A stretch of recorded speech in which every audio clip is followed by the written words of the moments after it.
The top pitcher in the trade market is on the move, and he's heading to Boston.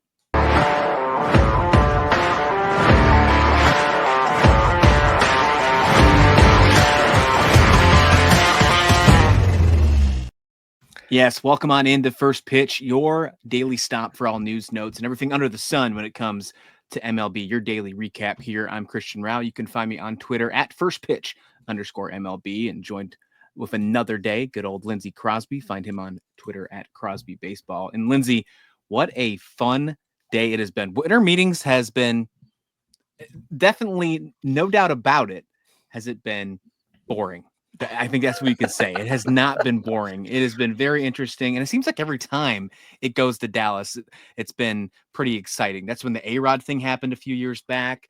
The Albert Pujols to Los Angeles Angels happened in Dallas. Of course, Juan Soto happens this week as well. But what we really need to get after is we have really our first big trade of the winter meetings and first big trade of the offseason. And that's Garrett Crochet heading on over from the Chicago White Sox. He's just gonna maybe throw a pink shirt in his washing machine and switch it over to the Red Sox. So interesting trade here. Before we really dig into the specifics of it, what are your overall thoughts of this trade?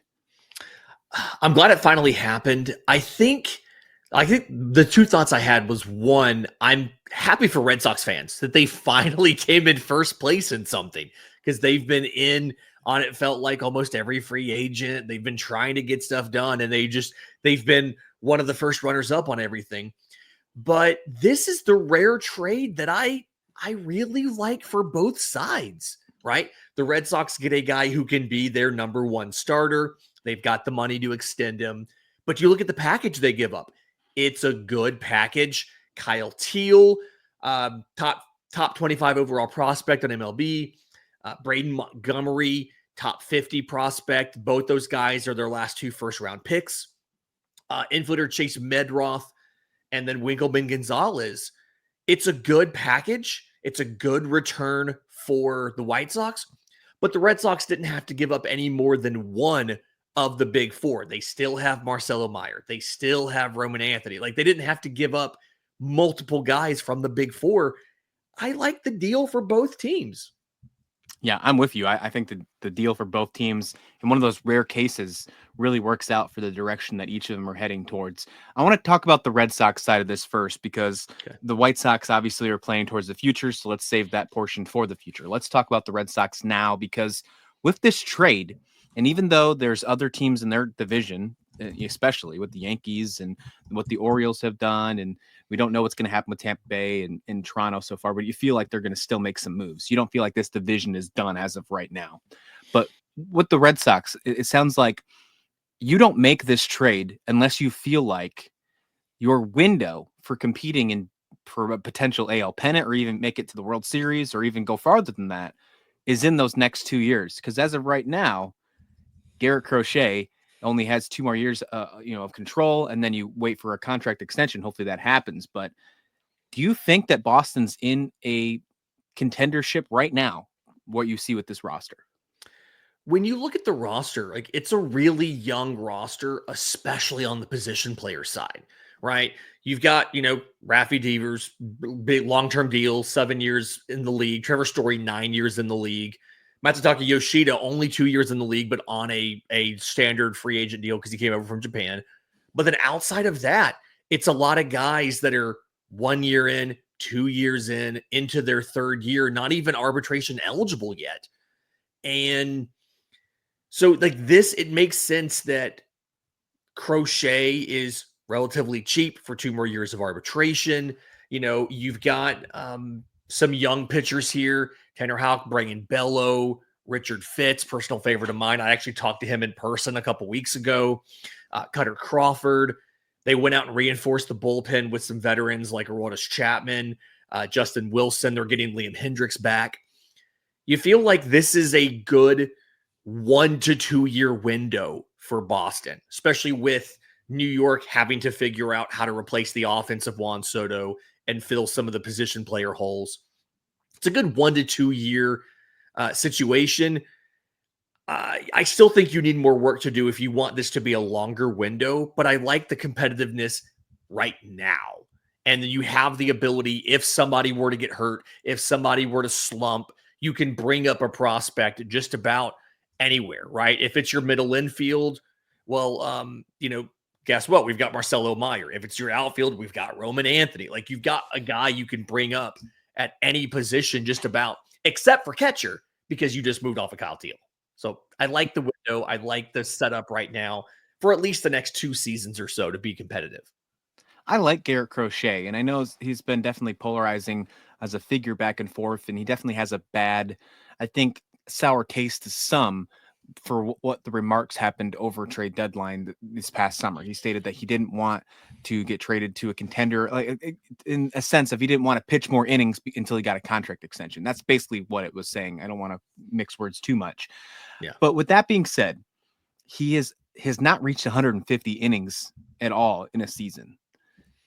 Making this trade now, you still traded a decent amount of prospects, although they weren't your top prospects. You still traded away a decent amount heading 2 into top it. 50 guys, yeah.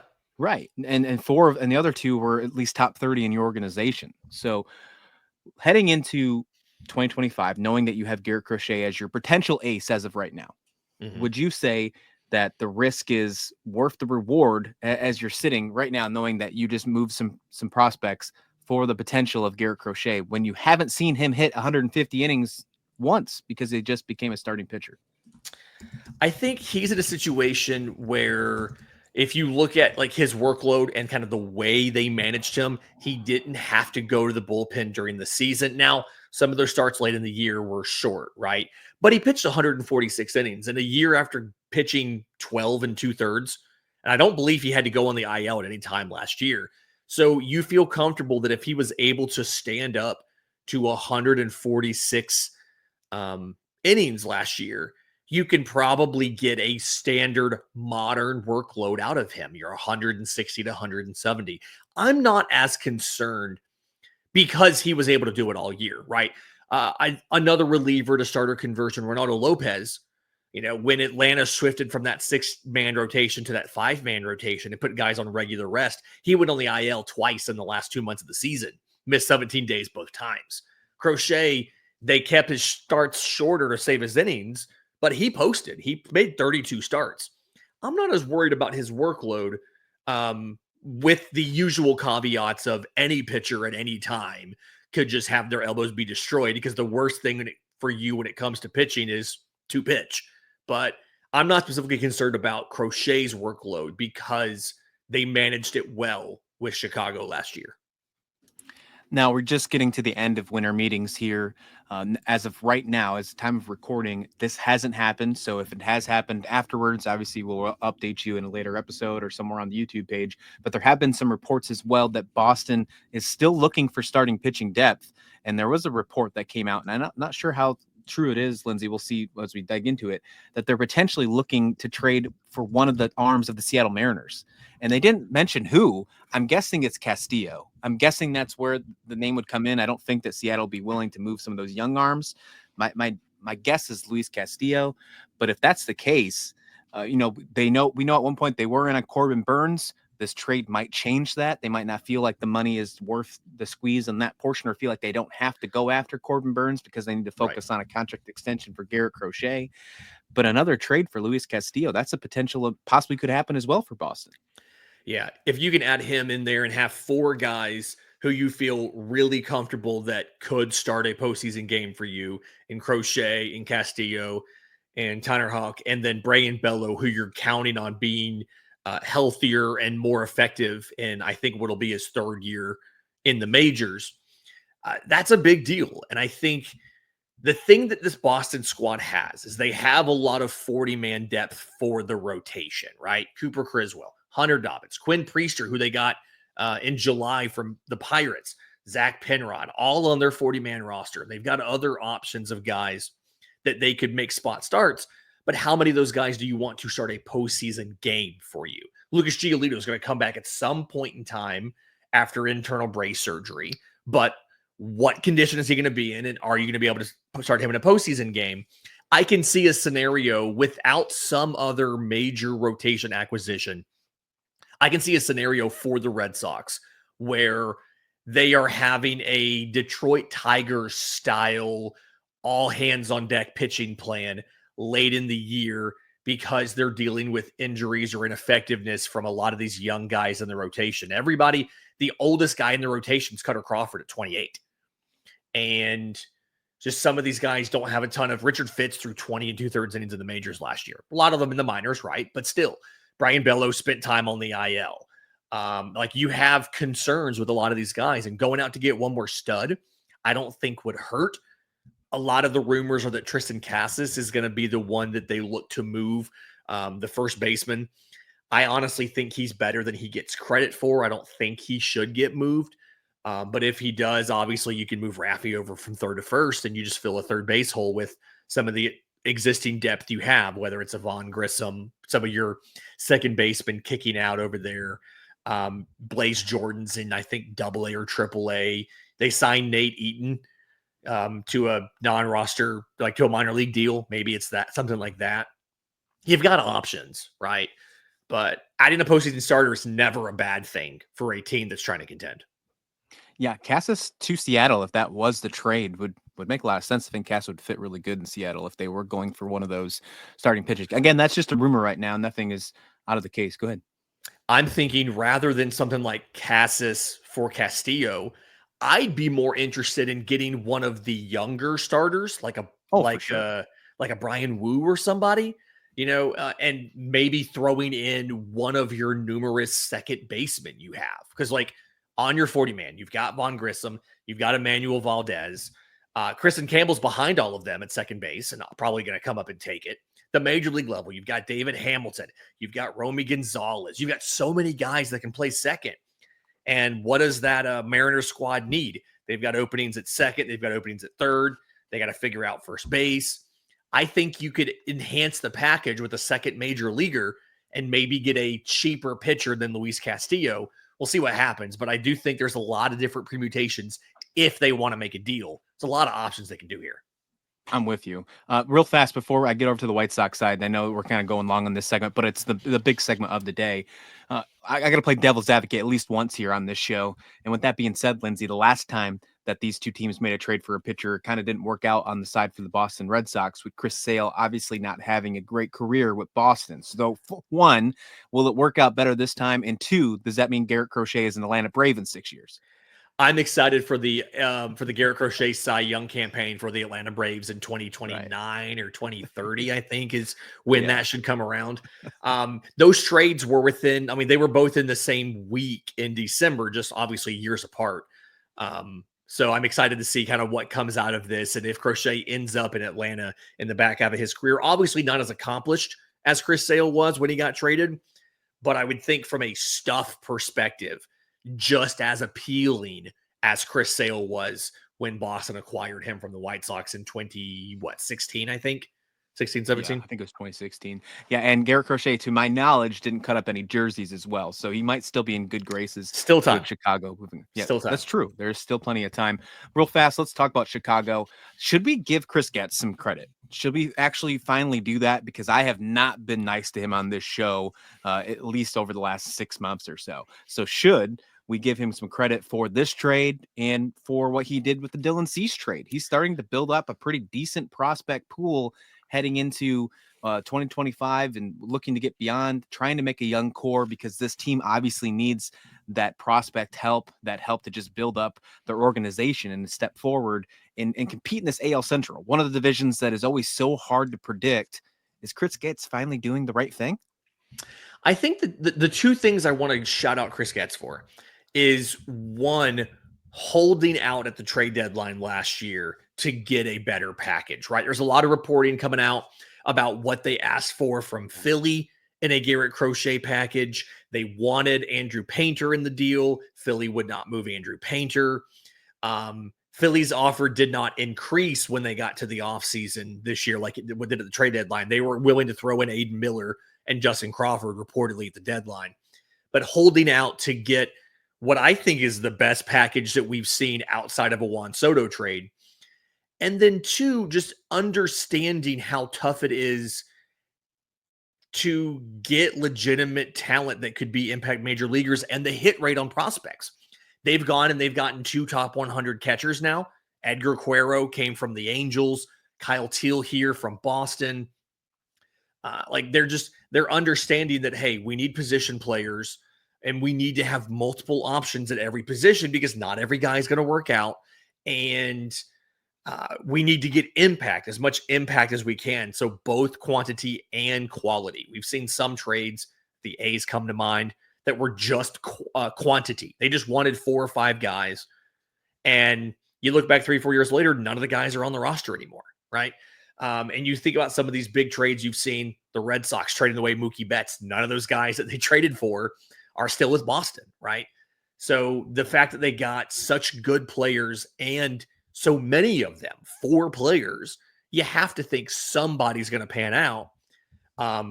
For Garrett Crochet, shout out to Chris Getz for sticking to his guns, not taking a smaller package when he got spurned by teams like Philly. Should throw a rapid fire question here real quick before we segue to the next one. Should he continue with this? Should he move on? Should he stop where he's at right now and move on with this roster in 2025, maybe even add a couple pieces? Or should he continue to move on from Luis Robert, from Andrew Vaughn, players like that? There's no reason Lou Bob should be on this team going forward. I mean, he's a Porsche that's sitting in, like, that's frequently broken down, but when it runs, you're trying to drive it on, a school bus loop. Like, move it to somebody who's got a racetrack who can let it run when it's healthy and working. So Lou Bob needs to be the next guy out the door. But same thing, I legitimately trust Chris Getz now to actually get a meaningful package back for Lou Bob versus just a dump of a player, which we all were talking about. This could be a package deal, Crochet and Lou Bob, for something like maybe Aiden Miller and Justin Crawford. We talked about just those 2 guys getting the 2 veterans in return. And now this massive deal for 4 guys without Lou Bob in the deal means they can make yet another deal. I want to see them go after a team that has a movable draft pick, because a very small selection of draft picks can be traded. And we've seen some of them move recently. Milwaukee gave one to Baltimore in the Corbin Burns deal, or the other way around. Baltimore gave one to Milwaukee in the Corbin Burns deal. I want to see Chicago go out and make a trade for Lou Bob that gets them a draft pick after the first round. I can't believe that we're giving all this credit and saying we trust Chris Getz moving into this offseason. What a world we're in. What a world we're in. And speaking of general managers and presidents of baseball operations that we've had questionable trust in, again, I think we're right back to that spot. Last year's trade deadline, I think we started to earn some respect from Miami Marlins' Peter Bendix. And now he goes out and makes a interesting trade to the Texas Rangers, moving on from Jake Berger, third baseman, corner infielder, I guess we should call him. He plays first and third base. Looks like he's going to play DH, though, for the Texas Rangers for a little bit of some prospects. I don't think that in my mind, I don't think the prospect pool is good enough for this trade, because Jake Berger had years of control left on his contract for Miami. Miami needs somebody to swing the bat for them. And although he didn't have the best season last year for Miami, he had some injuries he dealt with early in the year. He was great the first year he was with Miami before being traded from the White Sox as well. But now he goes to Texas. And before we get talking about those Texas Rangers, because I got plenty to say about them, what is Miami thinking? Like, what is their steps moving forward? Are they in the same boat as Chicago, saying that they just need to just get as many prospects as possible, throw as many darts at the wall, hope 9 of them stick so they can put it in the starting lineup? Or is there a bigger path that I'm just not seeing? No, I think that's pretty much it. I think Miami's in a position where they're trying to figure out who's going to be part of the next competitive team. And obviously they think that path is longer than the affordable control they'll have over Jake Berger. His 3 full seasons, his 2 full seasons between Chicago and Miami last year, he hit 34 home runs. This year, he hit 29 home runs. It's a worse ballpark for power production in Miami. But he also batted .250 in both seasons. And defensively isn't necessarily that great, doesn't really contribute much defensively. It's a lot of moving around to have him. You're DHing him some, you're first basing him more than you're third basing him. I don't hate the trade from the perspective of Miami needs to get as much talent as they can get. And we've seen them get lucky with some of the guys that they've brought on. They got surprising results out of Xavier Edwards, who they picked up from the Rays after 2022. He was an afterthought. He bats 328 for them across 300 plate appearances last year. They're in a situation where if they have an asset that is valuable to some teams, which 29 home runs from a corner infielder is valuable to a lot of teams, it makes sense to move on from them while you can. I do wish they got a little more quality. I feel like that's kind of the thing for Peter Bendix and a lot of these deals that he's made is they've gone for quantity over quality. But he came from the Rays, and the Rays front office consistently was smarter than all of us when it came to identifying guys in trades. So maybe there's something coming that we haven't seen yet out of a lot of these picks. But I will say I am a little frustrated that they really haven't targeted any top-tier catching prospects. They got Augustin Ramirez from the Yankees and the Jazz Chisholm deal. They just took Liam Hicks from the Tigers in the Rule 5 draft, but it still feels like catcher's still kind of a black hole for them. Nick Fortes wasn't great, hit 4 home runs and over 300 plate appearances last year. Mm-hmm. They cycled through backups. I still don't love that, but I do feel like, they've got a lot of quantity, and the odds are somebody's got to work out, right? Yeah, I mean, when you look at this, how this roster is constructed, Lindsay, right as of right now, according to FanGraphs, if you look at their starting pitching and you look at all their position players right now, only 2 players are homegrown. Nick Fortes, as you mentioned, drafted in the 4th round, and then Braxton Garrett. Everybody else is either traded or picked up on waivers or something like that. So that IFA, again brings maybe. You're right. It brings me back to that point to where how are they going to grow? What is happening with this minor league process? Now, obviously, Peter Bendix comes into play and changes it up in this last season and completely just starts building and bringing in people with the Luis Ariz trade, bringing in big players from Baltimore at the trade deadline. I just don't know if this is going to be enough to get them over the next hump. This is the hardest division in baseball. And once again, I can't see how they are going to be anywhere close to 4th place, let alone one of the bottom teams in the National League once again. Yeah, it's all going to come back to pitching for them, right? That's kind of where they've made their bread and butter. You look at, they made the playoffs in 2023. The pitching staff did pretty well, and they just significantly outperformed the expected record in 1-run games. It feels like that's the path as of right now, pending any trades. There's been rumors about Jesus Luzardo. You've got Sandy Alcantara, Jesus Luzardo, Edward Cabrera, Ryan Weathers, Braxton Garrett.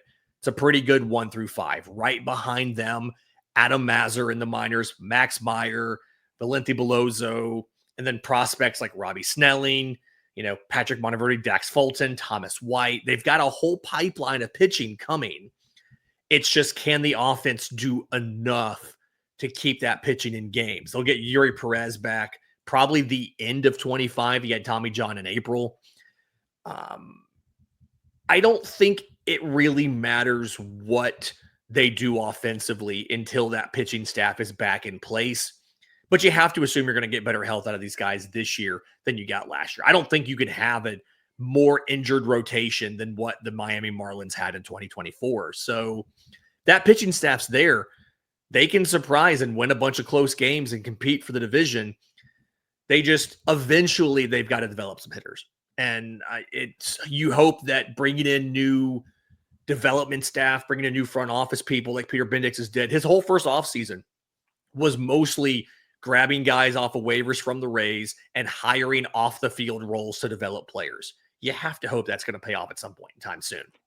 And hopefully the scouting department is a little bit better too, because another bad luck portion on their half. They got the 7th overall pick instead of the 1st in the MLB draft lottery just the other day. On the flip side of this, chance, yeah, tied for the best chance. Insane. On the flip side of this, Lindsay, the Texas Rangers, they've had a great offseason so far, re-signing Nathan Eovaldi, as we mentioned on the show yesterday, 3 years, $75 million. I can't believe no other teams were putting out that for Nathan Eovaldi. I really can't believe that.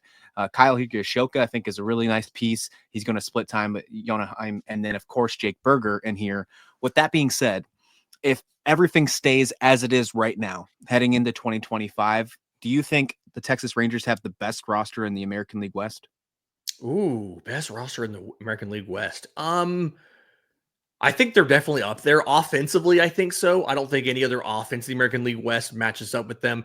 Pitching staff wise, it's hard to argue anybody's better than Seattle.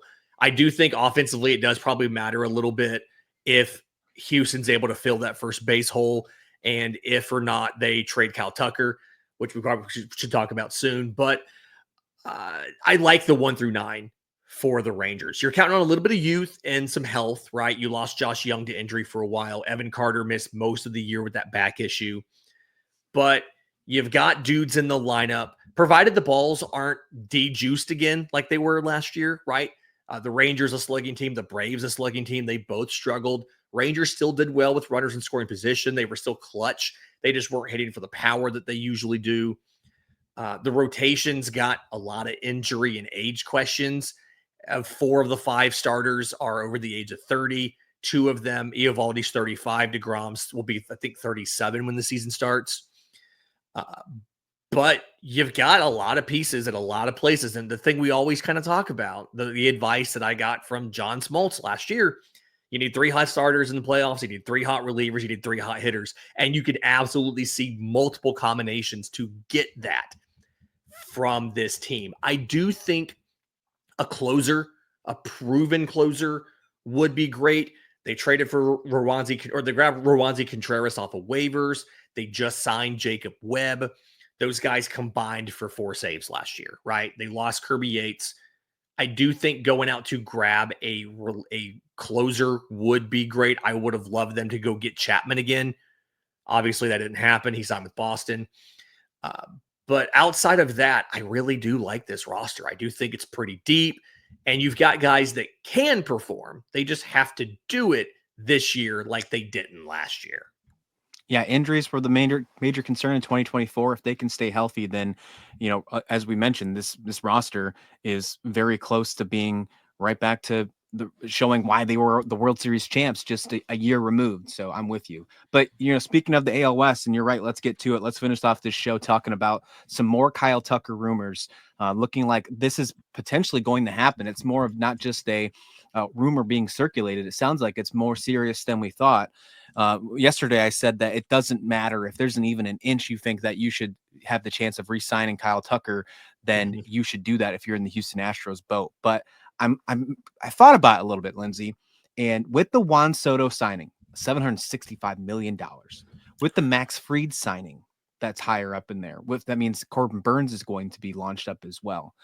Trading Kyle Tucker and Framber Valdez has never probably been higher for the Houston Astros at this point in time, at least where their contract sits. Although they're expiring contracts, they are going to be able to make some moves and get some decent returns to where maybe they're not taking a step back and they can just more pivot to being that top team again in the American League West in 2025 and to continue and beyond, because this team just knows how to compete. Dana Brown's done a really good job ever since taking over just a few years ago.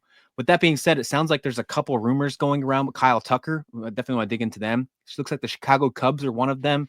Talks about potentially Seiya Suzuki being one of the guys coming over, and Isaac Paredes too, which I think is really interesting because they just traded for him. And then, of course, the New York Yankees have found a way to get their conversations in. They're not surprising whatsoever at all hearing the Yankees being involved, but I couldn't imagine Houston wanting to trade Kyle Tucker to the Yankees. I'd assume that a Yankees tax would be involved in that one. But what's your thoughts about Kyle Tucker right now as we sit on Thursday morning?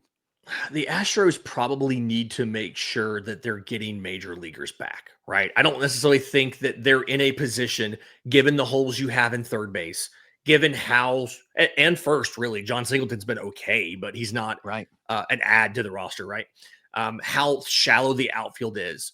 I like the idea of going to the Cubs and getting Seiya Suzuki, letting him play the outfield like he wants to, getting Isaac Paredes for first or third.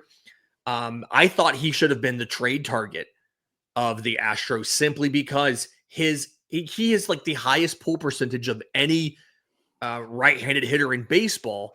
Crawford And there's no better ballpark to pull fly balls in than than Houston with the Crawford boxes. So I do like the idea of going to the Cubs. I think this is one of the few trades the Cubs could make that would meaningfully give them an upgrade over whatever top 10 guy they have at whatever position.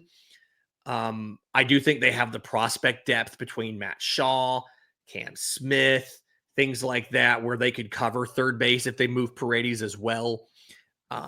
It makes a lot more sense for both of those teams than it does to go to the Yankees and get, I mean, what are you going to get from the Yankees? They're not going to give you Jason Dominguez. I don't know if you want Spencer Jones. The rumor is Luis Gil would be one of the options. A pitcher. Okay, great. That's a pitcher. We've had a lot of success at building and developing those pitchers. You trade an outfielder, you still have holes in the outfield. You also still have that third base hole and could need an upgrade at first base. So the Yankees don't make a lot of sense to me unless they're willing to just throw all their top prospects at you. And I don't think the Yankees are going to do that. I think the Cubs should make this deal. The one question I would have is, do the Cubs make this trade contingent on an extension for Kyle Tucker? Because he is a Scott Boras client. And odds are, if you trade him without an extension in place, you're going to give up 2 major leaguers, and he's going to walk after the year at the same time that Cody Bellinger could theoretically walk, and you have to replace 2 starting outfielders. Yeah, this is where I sit with the Chicago Cubs portion. I think that he fits perfectly with Chicago and would make a lot of sense on the trade, except for the fact that it's only going to be a 1-year rental. Now, you might be able to get him in free agency, but he's a Boras client. And what he just saw from Juan Soto, now he's not Juan Soto, but he is a top 10 player in baseball when healthy. We've seen that. And he can play defense better than Soto. He can run better than Soto. He just might not be better at the plate than Juan Soto. He's going to get paid, not $700 million, but he's going to get paid, and that's going to happen. With that being said, I do want to point out real quick on the Boras thing. Matt Chapman's a Boras client too, and he did sign an extension after granted, he chose the Giants in free agency. He wasn't traded there, but he did sign an extension prior to going back into free agency. So it's not out of the realm of possibility that Tucker signs an extension, but I do think it's unlikely because he's not choosing to go to the Cubs. He would be traded to the Cubs. I think that's a big thing people don't think about all the time. That's fair. He'll only be just 29 or not even 29 at the end of next season.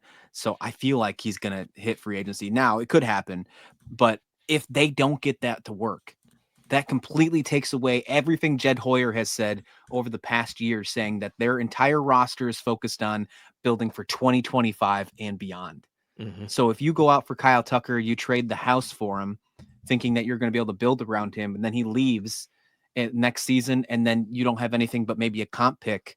I mean, where do you sit with Jed Hoyer? So yeah, it's interesting, but I think that's the perfect fit. Personally, I do. Yeah, I mean, Kyle Tucker makes 25 teams in baseball better, right? There's not very many teams that say we have a right fielder better than Kyle Tucker. But it is hard to match up a lot of these teams with Houston without asking Houston to take a temporary step back. I think that's the big thing, because they've really proven they don't really want to spend money. Houston doesn't really want to spend the money that would be befitting their status as a perpetual World Series contender, which is wild to me, right? They've done this whole thing kind of on smoke and mirrors and smaller deals. And now that guys are coming due to get paid, they're trying to move on from them, right? They didn't trade Bregman. They kept him. He's going to walk in free agency, it looks like. They're trading Tucker, probably going to trade Valdez because they can't afford to re-sign them. That's the concern here, is if you trade major league assets for Tucker, and get rid of Tucker, like, you have to get major leaguers back to be able to contend unless you plan on taking a step back. And you can't do that when you have a 34-year-old Jose Altuve, right?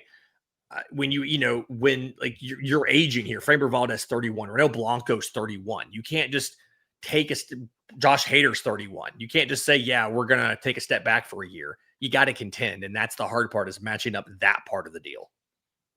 Dynasties have to end eventually. And maybe you take a step back and that happens. But what we Who saw else in the without Kyle West Tucker, is gonna challenge them right now? exactly. What we saw The last year, Rangers. even when Kyle Tucker out, they still were one of the best teams in baseball in the second half and still found a way to make the playoffs after even having their worst start in franchise history. But you're right, Crane has not had big deals. I think his biggest deal has been like 6 years during this dynasty. It hasn't really worked there. It hasn't really been big money. So would not be shocked to see these guys on the move. And Kyle Tucker's going to be a huge X factor for whatever team he goes to in 2025. If it's the Cubs, then I think that instantly brings them back to being an NL Central favorite, something that they talked about at the beginning of 2024, but the Brewers came out of nowhere. And then if he goes to the Yankees, you get Kyle Tucker, even if it's on a 1-year deal. Hey, they got Juan Soto on a 1-year deal last year with that trade. I don't think they're regretting that trade even right now, even with him being at the Mets. If you get Kyle Tucker on a 1-year trade, even if he doesn't re-sign with you, and you get back to the World Series, that's another win in my book if I'm the New York Yankees. So you ready to wrap this baby up? I am. Real quick, I pulled the every contract the Astros have given since 2016. This is Since the 6 end of years. the end of 2016 season, and they've given exactly 4 of $100 million or more. Bregman got 5 years and 100 on an extension. Alvarez got 115 over 6, and 2 of these are for Jose Altuve. The first one for 125, and the second one for 157. None of them were free agents. The largest free agent deal they gave was $95 million to Josh Hader. So they haven't given a free agent $100 million since at least before 2016.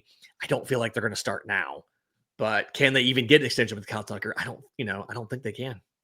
That's a really good point. Yeah, plenty to talk about here. I feel like Kyle Tucker is going to continue to be the word for the next few weeks until something happens with him, because it sounds like it's happening soon. Also heard that Alex Bregman is soon to be picking his team in free agency. So a lot of Houston Astros or possibly former Houston Astro talks over the next few days here at First Pitch. But be sure to check out this video and so much more as we continue to give you content over all of the winter meetings, all of the off season, and heading into 2025, folks. It's going to be so much fun here at First Pitch. So be sure to like the video, hit subscribe, comment below, and we'll check you out next time here on First Pitch.